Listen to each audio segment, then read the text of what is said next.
వాసు, ఏం చేద్దామని ఇంట్లోకి వచ్చావు?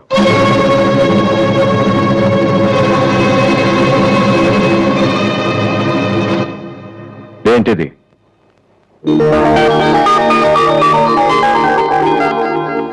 పోనీ నేను చెప్పనా? సోనీ ఫైనల్స్ కి నువ్వు సెలెక్ట్ అయ్యావని కంపెనీ వాళ్ళు రాసిన లెటర్. ఆకలికి తట్టుకోలేక దొంగతనం చేసిన వాణ్ణి అయ్యో పాపం అంటారు. ఆకలేసిన ప్రతిసారి దొంగతనం చేసిన వాణ్ణి దొంగ అంటారు. మరి నిన్నేమనాలి? చెప్పరా? ఏం చెప్పను నాన్న, చిన్నప్పటి నుంచి మీరు చెప్పడం నేను వింటాం. ఈ ఇంట్లో అలవాటు అదే కదా. నేను ఏ స్కూల్లో జాయిన్ అవ్వాలో, ఏ కోర్స్ చదువుకోవాలో, ఏ బట్టలు వేసుకోవాలో, చివరికి నా తల వెంట్రుకలు ఎంత పొడుగుండాలో కూడా మీరే డిసైడ్ చేస్తారు. నాన్న, నాకు తెలియక అడుగుతాను, ఈ ప్రపంచంలో ఇంజనీరింగ్, మెడిసిన్, ఐఏఎస్, ఐపీఎస్ ఇవి చేసిన వాళ్ళు మాత్రమే బతుకుతున్నారా? మిగతా వాళ్ళు మనుషులు కారా? మీ కోరికలు, మీ అంబిషన్స్ ఎందుకు నాన్న మా మీద రుత్తారు? మీ నాన్న మిమ్మల్ని పోలీస్ ఆఫీసర్ అవ్వమని అడిగితే అయ్యారా? మీకు ఇష్టం కాబట్టి అయ్యారు. సచిన్ టెండూల్కర్ని ఇంజనీరింగ్ చేయాలని వాళ్ళ నాన్న అనుకుని ఉంటే ఇండియా ఒక గొప్ప క్రికెటర్ని మిస్ అయ్యేది. విశ్వనాథ్ ఆనంద్ని డాక్టర్ని చేయాలని వాళ్ళ అమ్మ కోరుకునుంటే ఇండియాకు ఒక గ్రాండ్ మాస్టర్ ఉండేవాడు కాదు. ప్లీజ్, మేము ఎలా బతకాలనుకుంటున్నామో అలా బతికినామండి. చిన్నప్పుడు పిల్లల్ని వేలుపట్టి నడిపిస్తారు, వదిలేస్తే పడిపోతారేమోనని. ఎప్పటికీ పట్టుకునే ఉంటే వాళ్ళు నడవలేని వాళ్ళుగా మిగిలిపోతారు నాన్న. వదిలేయండి, పడతారు, లేస్తారు, మళ్ళీ పడతారు, మళ్ళీ లేస్తారు, కానీ ఫైనల్ గా వాళ్ళంతటా వాళ్లే నడుస్తారు. అంటే పిల్లల్ని కనటం మా హక్కు, పెంచడం మా బాధ్యత, బతకడం మాత్రం మీ ఇష్టమా? మాకేం సంబంధం లేదా? ఓకే, సంబంధం లేదు, ఒప్పుకుంటాను. కానీ మీరేం చేస్తున్నారో తెలుసుకోవాలనే సరదా ఉండొచ్చు కదా. రే, చిన్నప్పుడు పిల్లలు ఏవో అడ్డమైన ప్రశ్నలు అడిగితే పెద్దవాళ్ళం మేము ఓపిక సమాధానాలు చెప్తాం. ఇప్పుడు నేను అడుగుతాను, అడ్డమైన ప్రశ్నలు కాదు, అవసరమైన ప్రశ్నలు. నువ్వు సమాధానం చెప్పు. నువ్వు ఐపీఎస్ అవ్వాలని నేనంటున్నాను, సింగర్ అవుతానని నువ్వు అంటున్నావు. అవునా? ఐపీఎస్ అవ్వాలంటే సివిల్స్ రాయాలి, ట్రైనింగ్ తీసుకోవాలి.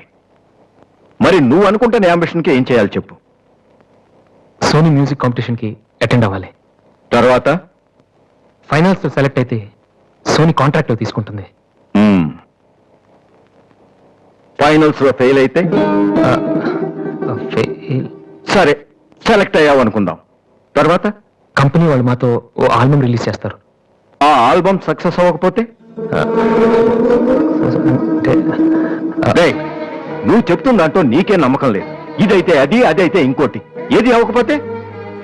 నేను అడిగే ఏ ప్రశ్నకి నీ దగ్గర సమాధానం లేదు, కానీ నేను చెప్పే ప్రతి దానికి నా దగ్గర సమాధానం ఉంది. నువ్వు ఐపీఎస్ అవ్వకపోతే ఎస్ఐ సెలక్షన్ పంపిస్తాను. అది కూడా అవ్వకపోతే నాకున్న ఇన్ఫ్లుయెన్స్ తో అట్లీస్ట్ ఒక కానిస్టేబుల్ జాబ్ వేయించగలను. కానీ నువ్వు సింగర్ గా సక్సెస్ అవ్వకపోతే ఏం చేయగలవు? నీ జీవితం నీ ఇష్టం కావచ్చు, కానీ అది మాతో కలిసి బతకాలా, విడిపోయి ఉండాలా అనేది నా ఇష్టం. నీకు 5 నిమిషాలు టైం ఇస్తున్నాను, బాగా ఆలోచించుకో. నేను చెప్పిన మాట వింటావో, జనం నీ పాట వినాలనుకుంటావో నువ్వే నిర్ణయించుకో. కానీ ఈసారి బయటికి వెళ్తే మళ్ళీ లైఫ్ లో ఈ ఇంట్లోకి రాలేవు. 5 మినిట్స్.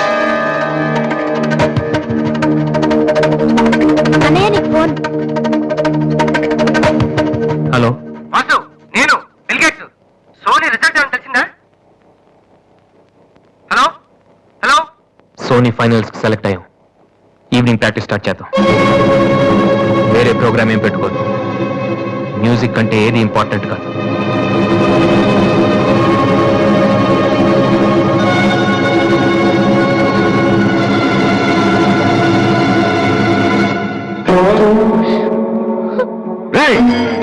తండ్రికి భవిష్యత్తుకి భయపడినవాడు జీవితంలో పైకి రాలేడురా. నీకు రెండిట్లో ఏదన్నా గౌరవం లేదు. నువ్వు బాగుపడవురా, బాగుపడవు.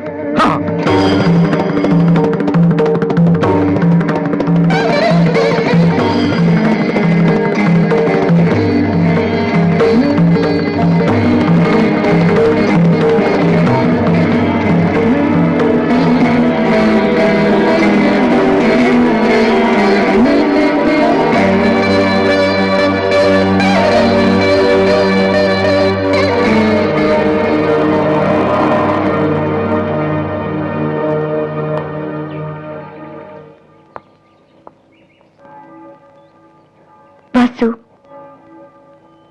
చిన్నపిల్లలు ఏడిస్తే ఆకలేసి ఏడుస్తున్నారో జ్వరం వచ్చి ఏడుస్తున్నారో పేరెంట్స్ తెలిసిపోతుంటారు. కానీ అదే పిల్లలు పెద్దవాళ్ళే వాళ్ళకి ఏం కావాలో చెప్తున్నా ఎందుకు అర్థం కాదు? వాసు, ఒక మాట చెప్పనా? వర్షం వచ్చే ముందు గాలి కూడా వీచడం ఆగిపోతుంది. ఒక గొప్ప సక్సెస్ వచ్చే ముందు జీవితం కూడా ఒక్క క్షణం ఆగిపోతుంది. ప్రస్తుతం నువ్వు కూడా అలాంటి క్షణంలోనే ఉన్నావు. నువ్వు గెలుస్తావు వాసు. నమ్మట్లేదా? నిజం. సరే, రేపు నువ్వు ఫైనల్స్ లో సక్సెస్ అయితే చాలా మంది పార్టీలు ఇస్తారు. కానీ నువ్వు ఫైనల్స్ కి వెళ్ళక ముందే నేను పార్టీ ఇస్తాను. దాన్ని బట్టి నీ మీద నాకెంత నమ్మకం ఉందో తెలుస్తుంది కదా. ఏంటలా చూస్తున్నావు? రేపు ఈవినింగ్ నేను నీకు ట్రీట్ ఇస్తాను. Okay? Smile man. Okay bye. Divya, నేనంటే నమ్మకం ఉందని నువ్వు చెప్పినంత తేలిక నువ్వంటే ప్రేమ ఉందని నేను చెప్పలేకపోతున్నాను. అసలు ఆ మాట నేను చెప్పగలుగుతానా? గాడ్, నాకు ప్రేమించే మనసు ఇచ్చావు. చెప్పే ధైర్యం కూడా ఇవ్వు ప్లీజ్. ఊరుకో. ఏంట్రా, లవ్ చేస్తున్నావా? నాకెలా తెలిసిందనా? నీ కళ్ళు చూస్తుంటే తెలిసిపోతుందిరా. నాన్నకు తెలిస్తే చంపేస్తారని ఇక్కడికి వచ్చి కూర్చొని తెలుస్తున్నావా?